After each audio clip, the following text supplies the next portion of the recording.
Hi y'all, this is House Guest and I am your host, Kenzie Elizabeth. Think a Gen Z wannabe Martha Stewart meets Dolly Parton trying to live in a Nancy Meyers movie in her 20s. We talk all about life, relationships, navigating your 20s, closing at the bars, or waking up at 5 a.m., depending on our vibe that week. Ultimately, living our best lives and figuring it out along the way. So come hang out. Sometimes I have guests on who do really cool things, some of my best friends, or it's just me and my house that I spend way too much time in. So let's get into the show. Hi, y'all. Welcome back to the House Guest Podcast YouTube channel. Before we get started with today's video, make sure you hit that subscribe button. And if y'all like the episode, be sure to leave a like and a comment. Go ahead and comment right now where y'all are tuning in from. It just really, really helps our show grow. If y'all are ever interested in any merch links or live shows or emails or anything like that, that is all in our description below. Send this to a friend if y'all like the episode. If you're watching, tag us on social so we can see and repost you. I hope y'all enjoy today's video and let's get started. Hi y'all, welcome back to the House Guest Podcast. Today we have TikTok star, celebrity, people's sexiest woman alive for the 2024 and 2025 calendar year, that is. Sierra Boudreax, TikTok celebrity. Did I mention that already? Yeah, but we can say it again. We can say it as many times as we need. TikTok celebrity Sierra Boudreax is on the show. Hi. I'm so excited to have you here. Why did I suddenly just get so nervous? Like, I was so excited, now I'm like... Well, I feel like the bio that I just gave for you it's kind of overwhelming. It's a lot to live up to. The career that you've built. Yeah, the empire that I've created. Yes. They say Rome wasn't built in a day. Exactly. But I did it, actually. No, you did it. Surprise. Surprise, bitches. I feel good. We're just like kind of coming into our own right now. No, I feel really good. I just needed a minute. Okay. And now I'm here. I'm locked in. No, you are so locked in. You're locked in. You're loaded. You're ready to go. Ready to go. I've been thinking about this because the thing about coming on a show is like you have all of these answers in your head for questions you haven't even been asked yet. And you're like, I'm going to say this, this, and this. It's going to be perfect. And then the time comes and you're like, actually, I've never had a thought in my life. Ever. I've never had a thought. I've never used my brain, not even once. Not a single time in my life. I feel good now. I feel ready, like my brain's turned on. Okay, good. So, you know what? I have days with this show where I will wake up and I just know it's not a good podcast day. And I'm like, what am I going to do because I have stuff booked, you know? 1,000%. And then I have other days where I wake up and I was like, I was born to do this. Today is one of those days. That you're born to do it? Yes, it's because I'm coming off a high. We had a great event last night. I've been very busy all week. I'm excited about work for I'm always excited about work, but I feel better this week, so I feel like I'm really on one. So I'm glad that we're doing this. I was on this trip, and there were some creators there who had their dogs, and they were talking about how sometimes their dogs don't want to work, and they're like, yeah, sometimes, which, period. But sometimes they wake up, and their dogs just don't really want to be on camera or don't want to, perform for an audience. And they're like, yeah, it's just so tough. And I was like, that's crazy that that's how your dog feels, because that's actually how I feel a lot of the time, where I wake up, and I'm like, ooh, actually, she doesn't want to work today. Sorry. Going down for a nap. We'll try again tomorrow. There is an on or an off button.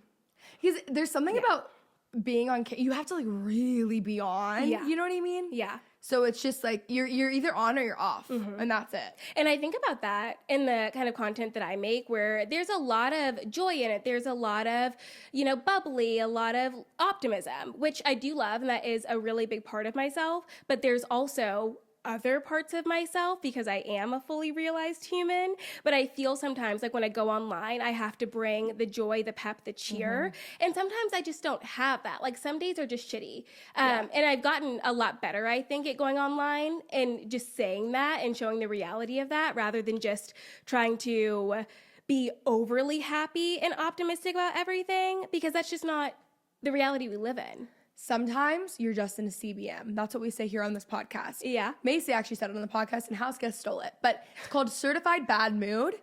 And you just can't get out of it. And it's okay to be in a CBM. Normalize a CBM. Thank you, Macy. And thank you, House Guest. Normalize a CBM. Yes. I actually, if she wants to do merch on that, I'd be the first customer. She should. Because if you could just say, instead of explaining like, oh, I'm having a bad day because this and this, you could just say, oh, I'm having a CBM. CBM. And she came over the other day. She goes, I'm in a CBM. And I gave her a loaf of sourdough and I sent her on her way. And that's all it really takes is a loaf of sourdough. And at the end of the day, it all comes back to sourdough. Amen. Drinking game, take a shot every time I somehow maneuver sourdough into the conversation. Well, it's an important part of the conversation. It's actually, some would say, a key to the conversation. Absolutely. I'd say. I need to do like a drinking game for house guests as a graphic. No, fun. And it would be that. It'd be like me talking about Magnolia Parks. It'd be me quoting Ed Milet. You talking about Macy? Yeah, bringing up Macy or Dom. Yeah, or Fitz. Or Coco. Or Coco. I mean, there's a lot going on there. They're Boots. Yes. Actually, we're brainstorming right now. We're talking about it right now. Okay, we should tell the audience how we became friends. Okay, so years ago. What was this? 2022? Actually, there's lore to how we became friends that you don't even know yet. Yeah, the app. The what's it called? TikTok? No, the call thing. What was it? No, Clubhouse. Clubhouse. Oh my God. Bring back Clubhouse, by the way. I missed that. What a fever dream. Yeah, so was Clubhouse. That was the beginning, I would say. That was the very beginning of our whole situation, our whole dynamic. I had obviously known of you, both being in Dallas, whatever, you being a super mega superstar. I knew of you, but we had never interacted. You had just started content too. I had just started when we first interacted, just started content, like fresh out the slammer, as Taylor Swift would say. And there's this app, Clubhouse. If you're not familiar, Clubhouse was just this talk space app where you could join in on different topics, and it could be anything. It could be sourdough, for example. And I would have been doing that. You would have been leading it. Then. Yep. It could be books, whatever. And you and Dom did one together. And I joined. What was the conversation? I don't know. I actually remember this boy that I ended up dating was like on our Clubhouse. That's how I like figured out he liked me, because I'm like, what boy is on our Clubhouse? But he was like in on it with us. He thought it was like fun. Right. And it was, I remember that night, and then I remember you because you were so funny, but I also remember you having a dog named Fitz. Yes. Yeah. Yes. So we chatted, nothing too serious, nothing too crazy, just like a light conversation. And what happened after that? I think a couple months goes by, and we're kind of DMing a little bit. And this is the part that you don't know. Okay. I was still working full time, which was not a secret by any means, but I had taken off of work. We had been kind of talking back and forth about like getting together, going to Chili's, as we do. Obviously. And I had taken off work that day because I had just an awful mental health day, and I couldn't work for someone else. There was no part of me that could do it. So I messaged my boss and I was like, hey, I'm not coming in. So sorry. Love you. You had DM'd a couple hours after that, and you were like, hey, I'm free today if you want to go to this Chili's. Which, by the way, is so out of character for me. I'm the least last minute person in the world. Which I actually, like last week, I was in a bad mood and you texted me to get burgers, and it brought me out of my bad mood. So anyways, I should be more this is our thing. This is our thing, a last minute plan. And so you're like, let's go to this Chili's. I lived in Roanoke at the time, which if you're not familiar with the DFW area, I was about 45 minutes, like an hour with traffic from the Chili's that we ended up going to. And I was so nervous the whole time because I was like, I can't post anything about this. And I'm nervous that she's going to post something about this because my coworkers follow me. And what if they know that I took off work to go to Chili's with Kenzie? Which, hindsight's 2020, I would do that again. And I would do it loudly and proudly. Next time, you're like, I don't want to do something because I don't want my boss to see. I don't want my coworkers to see. Do it anyway. Literally be free. And this podcast is always trying to lead you down the right path. I think that we should all release ourselves from the shackles of corporate politics. Yeah. If you can take a day off for whatever reason, and if you want to go to Chili's with someone that you have spoken to one time on Clubhouse, do it. And when they watch your story, good. So we went to Chili's, we chit-chat. I yapped. I was fresh out of my awful relationship at the time. Told you all about that over some honey chipotle chicken crispers. As we should. And you listened, as you do. Great listener. And then we went about our way, and I was moving soon after that. It was right before you moved. Yeah. I was moved to Denver. We kept up a bit, but then I was moving back. And I was like, Kenzie. Hello. I'm back. And now here we are. And she's my realtor. We live like not far from each other. And it's been absolutely fabulous. Oh, I did use your realtor. I did, because I knew that you had bought, and I was like, because I didn't know anything about the home buying process. No one in my family has bought a home. And so I was like, who do I know that has a realtor that they like, that I could probably trust? And so I reached out to you. Ring, ring, ring. And then, boom, used your realtor, boom, bought a house before you even knew I was moving here. This is the craziest part about this. She texted me like, hey, I'm thinking about moving, yada, yada. And I was like, great, here's a good contact. This is a good rec for this, whatever. I didn't hear from her. So I was like, oh, she must not. I was thinking about it. And then all of a sudden I see on your stories you're moving. And I was like, did you buy a house? Like, I had literally no idea. The whole me buying a home process was, I just talked about this on my show the other day, truly a fever dream. I blinked and I lived in Dallas. It was so quick, but I just had my mind on it. And I was like, I'm just ready to be back in Dallas. I'm ready to own a home. So let's get this on the road. That's exactly how I was when I moved back to you. Yeah. We're both like that. Like once we make a decision, it's just quick. It has to happen. Well, what's the point in waiting? I think that there's this feeling you have the first time you do something drastic to change your life, whether that is moving or breaking up with someone or quitting a job, whatever it may be, the first time you fully realize you are in complete control of your life, the feeling kind of becomes almost addicting. You're like, oh, I can do this any time that I want and I'm in full control. And then you just start making all these decisions and suddenly your life changes. And you're like, oh, wait, I did this by myself. Especially when you previously had felt very out of control of your life or you felt like someone else had control of your life. I feel like you go from like one extreme to the other. No, absolutely. Also, one of, I think, the best qualities someone can have is decisiveness. I think it's the best thing in leadership. I think it's the best thing. It's the best quality, honestly, period. Because people who make a decision and act on it immediately, like not even in a rash way, but like they know what they want and they go after it. It could be something as small as I'm gonna do. Like you never want to be the person who's like dreaming and has all these ideas and just like can't make a decision and go do anything because then no move is worse than the wrong move. You know what exactly. I mean? And you can always change your mind. I say this all of the time. You can always change your mind, but would you rather spend your life making decisions you fully believe are the right decisions and then realizing you want something else? Or spend your life just not making any kind of decision and then looking back and realizing you didn't actually do anything. I would rather make a bunch of decisions, figure out what works, keep doing those, and then figure out what doesn't work and then change my mind or shift something around for those, but know that I actively listened to myself. I tried things. I experimented. Not everything is going to work out perfectly, right? But some things are.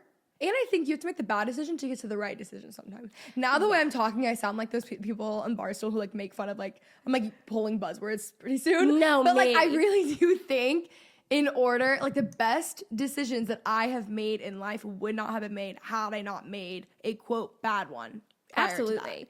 It's funny you said that because sometimes when I'm filming, I'm like, oh, you're getting into youth pastor land. Oh, wait a minute. Wait a minute. Yeah. You're giving youth pastor, standing up there with my chinos and my button down shirt saying, you guys, focus up. You need to hear this. And then just like reciting scripture, but reciting it wrong. Yeah. And then being like, but God told me. God didn't say that probably. And like out of context. Actually, too. I know what God said because if you read the Bible, it just says what he said, and what you said is a completely different thing. But sometimes I find myself getting into youth pastor land, and like I know my background, but that cannot be my current story. Yeah, absolutely. And yet, well, imagine having gone to Bible college and like writing solo podcast episodes. It feels like I'm writing sermons.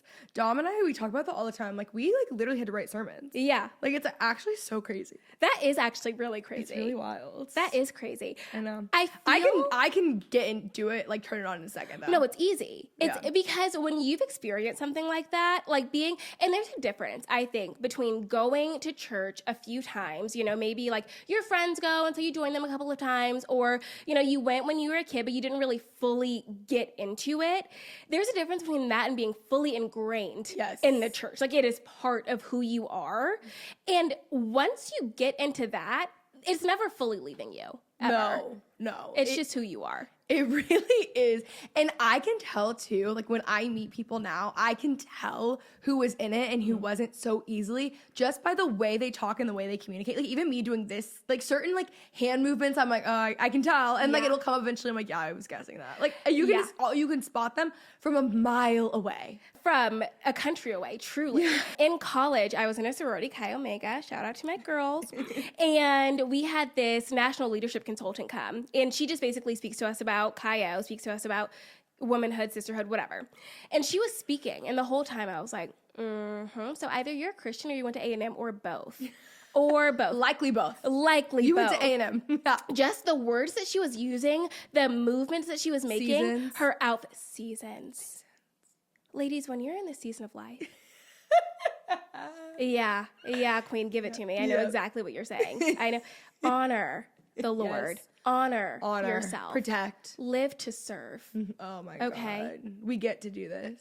Oh, we get to do Best this. day ever. So many things. The Lord has bestowed upon us a mission.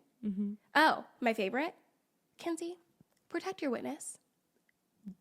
Did you never hear that? No. Let me tell you the Lord, protect your witness. Please. Oh my God. Okay, so we pause on that. Okay. Going back, she was, saying all these things, all these buzzwords, and I went up to her and I was like, I think you're a Christian, and I'm a Christian, and I had, which is so 2017 Sierra. I think you're a Christian, And everyone has a Christian. backstory. And everyone has a backstory. And I was like, I have all of these ideas and all of these dreams, and I want to talk to you about them. She ended up changing my life in a way that I don't think she fully understands. We don't speak anymore. But she was incredible. Really, really helped me through a lot of questions I had about how to present myself and how to share my experiences. Love her, wish her the best. Protect your witness. Let's go back to that. In high school, in youth group, that is all we were told going up to college. You need to protect your witness, which means like you don't want to be seen somewhere that could hurt your witness. You don't want to be at the parties. You don't want to be, alone in a boy's bedroom. You don't want to be doing anything that could make people question if you're a real Christian. It should speak for itself. So everything I was doing, I was like, is this protecting my witness or hurting my witness? Which is so crazy to think as a freshman in college on if like I go hang out at a fraternity house, if I'm hurting my witness. Well, it also, besides like the other things that are so obviously like bad about these things, is there's a lot of good, so that comes to with faith and everything. Like I'm really not talking on it at all, but it creates some sort of superiority complex. Totally. Like, it's like, well, you are better than them, therefore you can't be around them and whatever. And that stuff, like when I was growing up and when I was in the church myself, like would make me so angry that I would do the opposite because it would like actually make me so angry. Yeah. But protect your witness. That's a good episode title. Protect it immediately. Protect it now. And you know what? That's why I don't leave my house anymore because I'm just protecting my You're witness. protecting your witness. I'm sorry, I can't make it. I'm protecting my witness. The Lord told me I could not protect myself there. I could not serve him there. God told me cards, the same amount that men use them for breakups. Oh, absolutely. That's such a good thing. Like, why are we not using that more? Why are we not saying God told me? As women, we need to take that back. As women, we need to protect our witness. Okay? We need to take back God told me directly. God told me specifically to break up with you. He came to me and said, this man's a loser and you need to tell him. And that's all I'm doing. No, I'm sorry. I'm just following God's word. Sorry. Amen. I've always said that. But like you said, I think there are a lot of great things about faith. And there are some great things about the church. There's great things about that community. I think that within that community, I learned how to really express myself and really come into myself. I learned a lot about relationship dynamics and how to preserve them outside of how you originally met. I think that you find a lot of friends within the church, right? A lot of really good friends. And because of what that dynamic looks like, that friendship gets really close. But say one friend leaves the church or you separate from that period of your life, how do you continue a friendship after that? How do you maintain that friendship? How do you connect with them even if you're coming from different lived experiences at that time? And I don't think that's something I would have really learned in the same way without the church, because naturally I think a lot of friendships just kind of like fade apart, right? You go to different colleges, you move, whatever, and then it kind of fades out. But I think because of how close-knit we were within the church, it really influenced us to keep those relationships, even if our relationship with the church changed a lot. I completely agree. I'm in a way better place, and the podcast has seen it all. I actually I go to church. I love the church. Like, I'm really not a hater. It's just some of these things are funny. But I owe so much of my life. Like, I have made the best friendships. I also think more than anything, not only have I made the best friends of my life there, also I've learned how to be a friend and how to have actual like deep friendships. My deepest friendships that I have with people are pretty much all people that I've met like in the church. I obviously have I've gone through the ringer with church. Like I have a whole, there's a lot of lore to this, but I'm like very grateful for like what it's done in my life. But there's a lot of things that are actually crazy and they're funny. No, there's so many things that are absolutely insane and I think deserve to be called out. I think that's how you kind of preserve the goodness of the church, right? You talk about the things that are hurtful, the things that do bring shame or the superiority complex or, you know, any of those negative things that comes with it and say, hey, we noticed this. And we're saying that's not okay. We're not really going to stand for that. And whether we say it as a joke or we say it directly, addressing it, I think only helps the church and makes it better because you shouldn't leave church feeling like you're better than people. No, you should leave feeling like, oh, we are all the same. Like, it's crazy. Exactly. I want to, this episode I just knew was already going to be like a warm hug where everyone just feels so safe and comfortable because that's what it feels like to be friends with you and you're the exact same online as you are in person. But I really want this episode to be like, you are going to be okay, which is her series online. That's all over TikTok. It's all over her Instagram. It's really incredible. If you were ever having like bad Sunday scaries, you post them on Sundays. Like, you're going to be okay this week. Yes. So it's really, you need to be watching these every single week. So I asked people to submit some things that they need to be okay for, which I can't wait. the house guest audience needs to be okay for quite a bit. For quite a bit. Quite a bit. Okay, girls, Let what me do tell we you, have? we had a lot of submissions. First off, I think we should go with friendship changes. Totally. That's all they said. You're going to be okay with friendship changes. Yeah. I was like, okay. Totally, yeah. And that's that. Yeah, friendship changes are hard. We've talked about this quite a bit recently. As your life changes, your friendships change and that dynamic changes, which I know everyone says, and that's not really the groundbreaking information. The groundbreaking information for me, I think, is like, you have not met all the people that are going to love you at all. So when you're fighting so hard to preserve these relationships and these friendships that are painful or don't serve you or have become really damaged in a way that you can't get back to, you have to remember friendships, relationships in general are not meant to be that hard. They're not at all. That's something that a friend that I had, we stopped being friends, and in one of the last messages she sent me, she said, Sierra, I love you, but relationships shouldn't be this hard. And it really hurt at the time. But looking back, I'm like, oh, no, that's so, so true. And so when you're going through these things, you realize you are going to be fine because that's not the only friend you're ever going to have. That's maybe not even the best friend you're ever going to have. And you can appreciate it for what it was and what it gave you without realizing that you need to go back to it or try to fix it. I also like to think back in my life to either patterns or situations where I have felt this fear before. So if you think about a friendship change, my fear might be that it's a reflection on me being a poor friend, that I wasn't enough, that I wasn't there enough, that I didn't X, Y, and Z, right? So looking back, I like to think back to situations where I've already dealt with, you know, what's at hand now, right? So thinking about friendship changes. And when I've had friendship changes in the past, did I die? No. Did I hate my life? No. Like, did everything in my life crumble and fall apart? Did it mean that I was a horrible person? Did it mean that they were a horrible person? No, it just was meant to fall apart so something better could come together. And that's actually like the biggest cliche ever, but it really is true. I mentioned that to say, I think back to, you know, friendships that have changed from college, and I'm not like, thank God they're not in my life anymore. I'm just like, okay, good, that I'm glad that opened space for what I have in my life now. And I'm grateful for that. And I have had a very hard year, like relationally, and I'm constantly reminding myself of that. My dad also says to me all the time, he's like, Kenzie, it's so normal in your 20s. He's like, your friendships are going to change. Your circle is going to get very, very small compared to what it was, especially when you're going out at the bars all the time. I was regularly seeing the same like 30 people all the time, you know, and talking to them. So that is not normal. As you get older, your circle gets smaller. And I think more than anything, what I want to like stress the most is that friendship changes are so normal, and it's not always a reflection of either person. It's just sometimes a friendship between two people just is not meant to be. It doesn't mean that either one of you are evil. Totally. And I think that there can and oftentimes should be forgiveness without relationship. I think forgiveness without relationship allows the depth of the apology to really shine through. Like, hey, I'm sorry and I fucked up and I want you to know that. And the response that you're looking for isn't, I forgive you, let's get lunch, let's get together. It is simply apologizing because you respect the person and because you love the person and you want them to know that you did not mean to hurt them and you're sorry for that. It doesn't have to be partnered with becoming as close as you once were, because sometimes you're apologizing because it hurt someone, not because you necessarily did something wrong.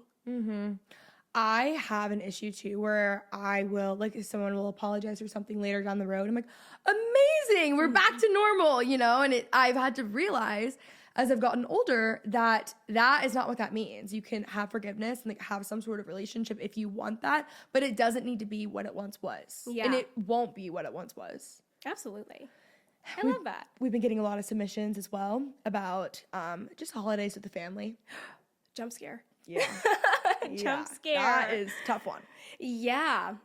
Holidays with the family is really tough if you have a difficult relationship with your family. But I say every year around the holidays, you don't have to go. If going to spend the holidays with your family puts you in this really negative headspace and you start to feel like you're regressing in all of the work that you've done all year, and you go and you know it's going to hurt you in some way, you don't have to go. You actually don't owe anyone your mental health. You don't owe anyone your emotional safety. You don't owe anyone your energy if they have proven to you continuously that they abuse it and they don't respect it. It doesn't matter if it's your mom. It doesn't matter if it's your grandma. It doesn't matter what that relationship looked like previously, because if the relationship now is harmful, then the relationship now is harmful. And I'm willing to bet whoever sent this or all the people who sent this have probably tried repairing those relationships probably many times, have probably tried setting boundaries, having conversations, and they've been disregarded so many times. So at some point you just get to say, I'm sorry, I'm not doing it anymore. I'm not coming. And then you get to be with your chosen family. You get to be by yourself. You can spend it however you need to spend it. But putting yourself continuously in a situation that is only proven to harm you is not actually the like bigger person thing to do that we think that it is. Period. Yeah. I said that. No, you were just preaching. Okay. My sermon. Yeah, actually you guys back to my sermon. Lock in, right? That was amazing. What about seasonal sadness, seasonal depression? Meds. Actually, yeah, psychiatrist. Yeah, see someone, speak to someone. I think with things like seasonal depression, it can really just be situational. You know, the sun goes down, it is darker, it is colder, people aren't leaving their house as much, and that can cause a lot of seasonal depression totally. But I find, and this is me, I find that often the things that I'm struggling with when the seasons change and winter comes are things that I've actually been struggling with all year that I haven't addressed.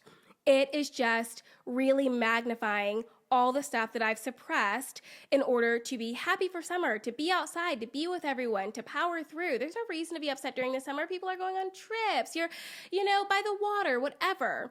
And then winter comes and I get more time to be by myself. And suddenly I'm like, oh, that's actually what I was feeling this whole time, but didn't feel like I had the room to address. I think you just hit the nail on the coffin there. So that is such a great point. Yeah. I've never really thought about that. I have reverse seasonal depression. I feel that way in the summer because I hate the heat, and I actually love to be at home, like by myself, cozied up, people not doing much, not much fun. I love the holiday season. Like Christmas makes me come alive, so I actually don't. As far as just seasonal depression, I actually have that very bad in the summer here. But I feel that because in the summer, it's so hot, I don't leave my house and I'm stuck by myself and I don't want to go do things. And so, yeah, that's actually okay. It's hard to want to be outside when it's 110 degrees. No, it is. Some would Talk say. about it. Some would say that's actually really tough on the body. It's actually a very difficult thing to do. So I get that. It's not the vibe. toxic work environment. Ooh, my favorite topic. My favorite. That's actually how I started everything, talking about how much work sucks. A toxic work environment can take so much out of you, and you feel dramatic for saying that. You feel dramatic for saying that you are actually entering a depression because of your work environment. You spend 40 hours a week with these people. Somebody DM'd me the other day, and they were like, hey, I really like my job, and I really like what I do, but my coworkers are awful. What should I do? And I was like, whatever you're doing, whatever job you have right now, I'm so sure you can find it somewhere else with better coworkers, because they make or break the whole experience. And a toxic work environment isn't really like a toxic friendship or a toxic relationship where sometimes you can have conversations and then things will change. Oftentimes when you're working at these companies that have levels and levels of people above you, the conversations you're having actually aren't going that high up, and there's really not that much you can change. So once again, it's actually so okay to leave. I think that's great advice. I hesitate to speak here just because, I've been an influencer since I was 16 years old.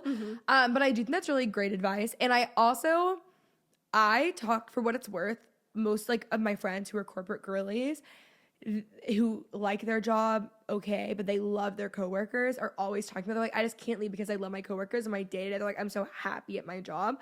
So if you have coworkers that you love, we need to have a coworker appreciation day today. No, totally. Send them some flowers. I loved my coworkers. At my last job, I loved my coworkers. They're the reason I stayed for so long, because I knew the job was kind of on its way out. I knew that I was approaching burnout so quickly, and I was so exhausted. But I was like, my coworkers, every morning we would have this 8 a.m. meeting. We'd all have our coffee, and it was me and 2 guys.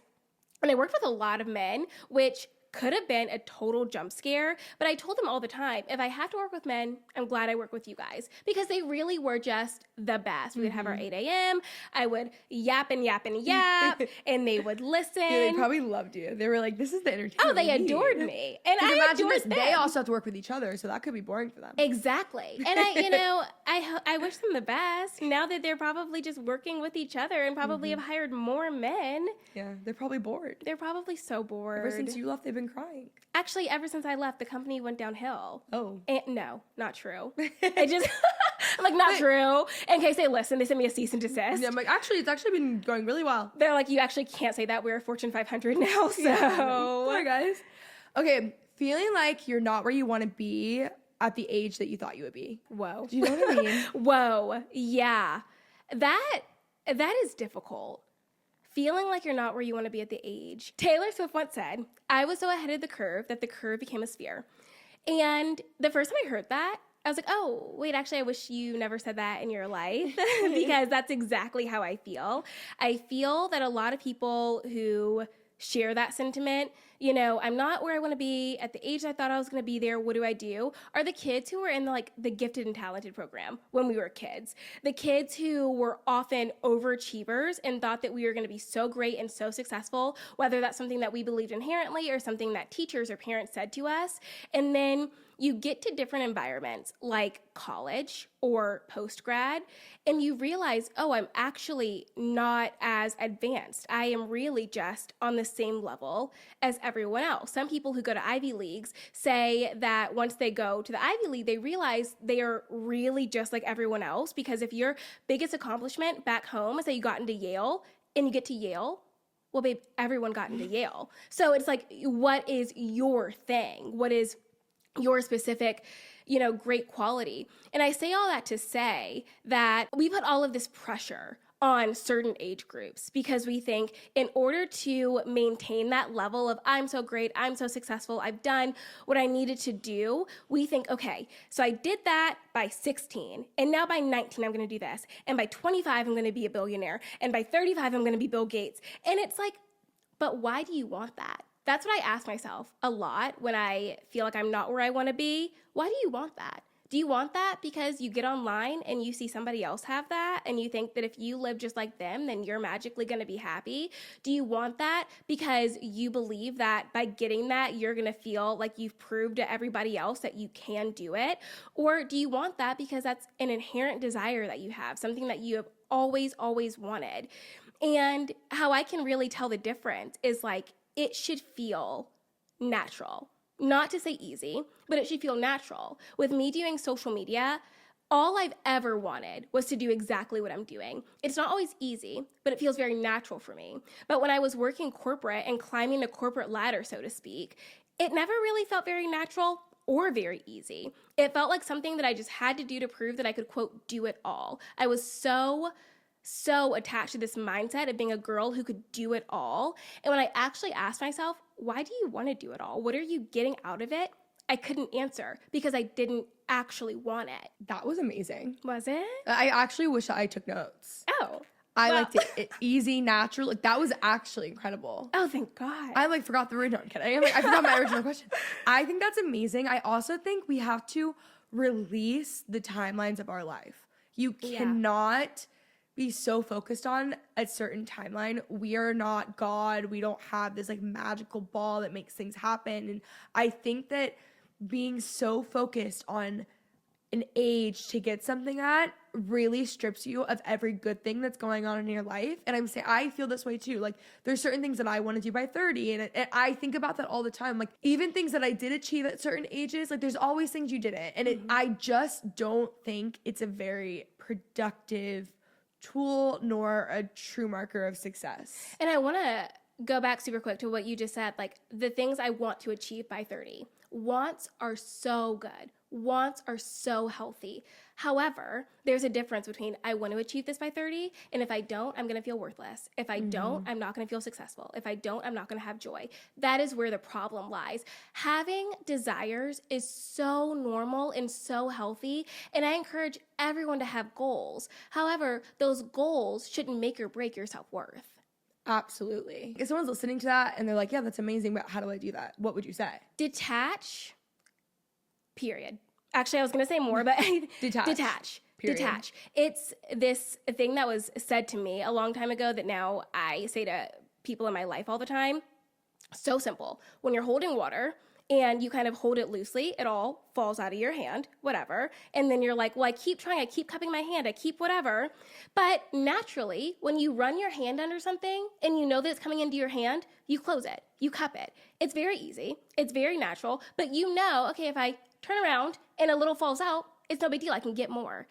Get comfortable with the idea that what you have is not all you're ever gonna have. Detach from that. You can always get more. It doesn't have to be exactly the way that you planned it. It doesn't have to look exactly the way that you thought it was going to look for it to still be good. And if you realize something isn't good, more is accessible. You're not running out. Amen. It's so different, I think, saying these things on like my show or my platforms and saying it to someone else because I'm like your live audience right now and I can feedback. Yes. Right. And also, I think that a lot of our girls probably overlap, but some of them don't. And so when I'm saying things and it's my follower, they have backlogs and backlogs of times that I've said something like this where they can kind of connect the dots. But for people hearing things that I'm saying for the first time, it's like I almost feel like I have to over-explain so that they can fully understand what I'm saying as I'm carrying through these soliloquies that I'm going on.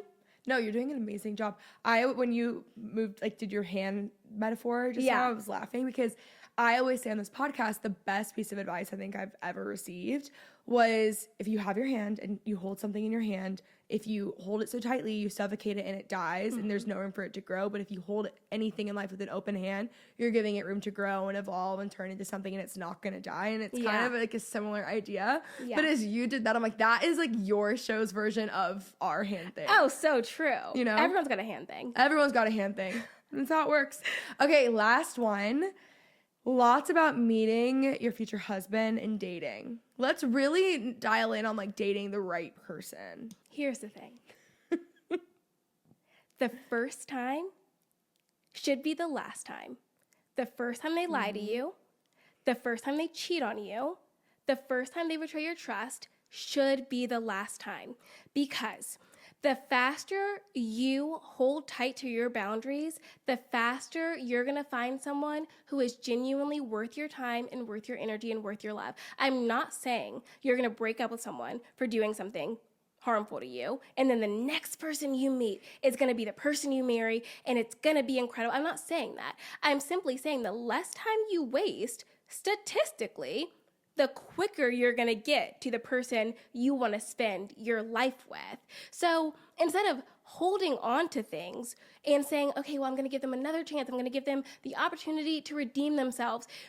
And that's also not to say people aren't going to make mistakes. Your future husband, surprise, surprise, is going to forget to text you back. Like, you know what I mean? But what he's not going to do is tell you he's going to meet you somewhere at 6, and then 2 a.m. rolls around and he says, WYD.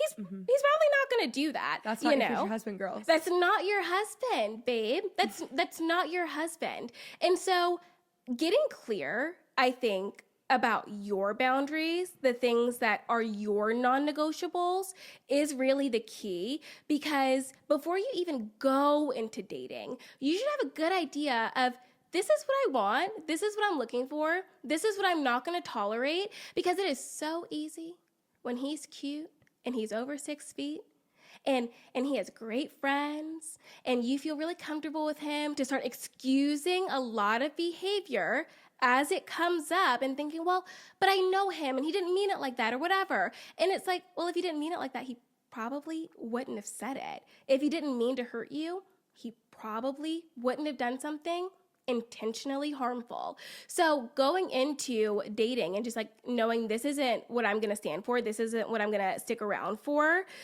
gets you, I think, a lot farther in dating, because it's more so about you and less so about them at the end of the day. It reminds me, what you're saying reminds me of your hand analogy too. Bring back the hand. Bring back the hand, because I think a fear with dating, when people don't want to break up with their partner because they found someone who's okay, is because they're terrified they're not going to meet someone else that they will like. Even if it's someone that they're in love with, they know that they're not the right fit, they don't treat them well, whatever it might be. It's really scary. It's scary to leave any situation, even outside of dating, right? Because you're afraid you're not going to find it again.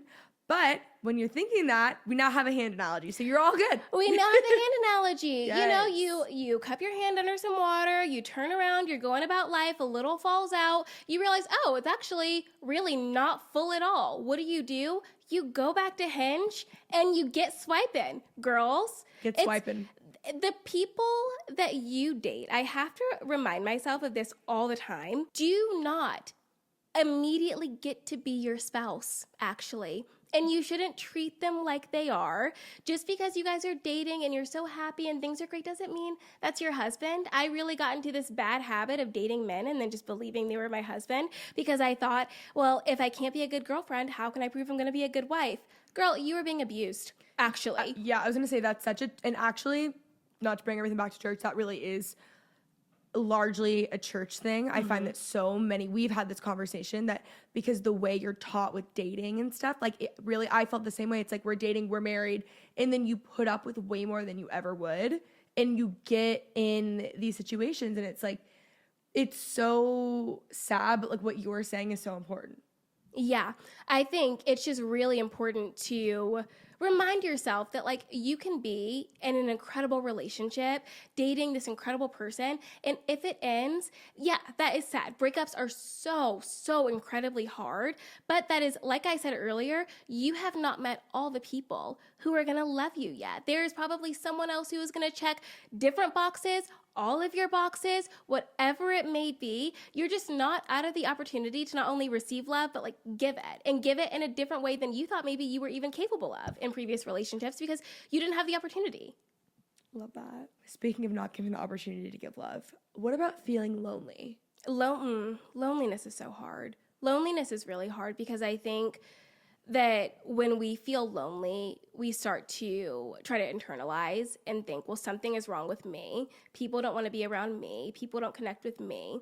And sometimes loneliness occurs after seasons where like I felt really lonely after I got out of my COVID relationship. I felt so lonely, because there were so many things that I was hiding from my friends, and because I felt a lot of shame in them, or I felt just really uncomfortable, or I didn't know how to bring that up. And so I would get in these situations and I'd be around people and still feel really lonely. And then I would go home and I would feel really lonely. And I would get online and I would feel really lonely because I was refusing to just be honest. And the minute that I got comfortable saying, this is what happened, and that is not my shame. This was the circumstance, and that is not my shame. The minute my relationships started to really, really flourish, I think vulnerability is really tough and really uncomfortable because, actually, I was thinking about this the other day. When you overshare with someone, you only feel weird about, quote, oversharing when they don't reciprocate. If you sit down in a conversation with someone and you share a lot about yourself and they receive it and they're listening and then they either give that back to you or they just affirm what you're saying, you don't feel weird about oversharing. You feel like you had a conversation, right? But you start to feel like you overshared when someone judges you for it or shames you for it or shuts you down for it, which then makes you feel like, oh, maybe I shouldn't be vulnerable because then they're not going to want to be around me. They're not whatever.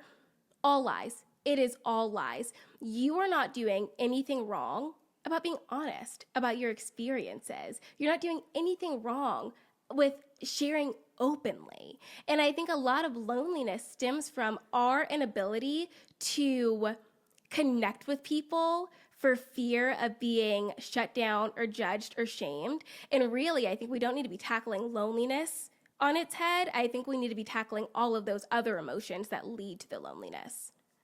That is so good. I think this episode's going to be so helpful for so many people. Oh, I hope so. You know what this is giving? Again, not to bring it back to church, but remember, did you guys ever do like 5 minutes of preaching or whatever?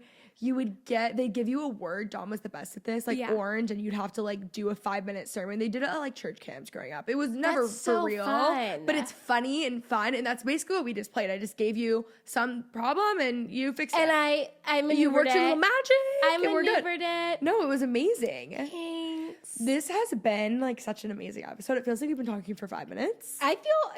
The fact that we're wrapping up right now feels crazy to me because I'm like, oh, I'm just getting started. Actually, I actually have more. So much more. But here's the thing, though, we will have so many more episodes coming. So true. Because we will talk for 4 or 5 hours, and then at the end of it, I'll be like, oh, that would have been a good podcast. That would have been a great podcast episode. If only we got into it. Yeah, if only we picked up a mic. We should just start carrying mics with us. Yes. And at Kellers. Yeah, no, just plug them into our phone. Yeah.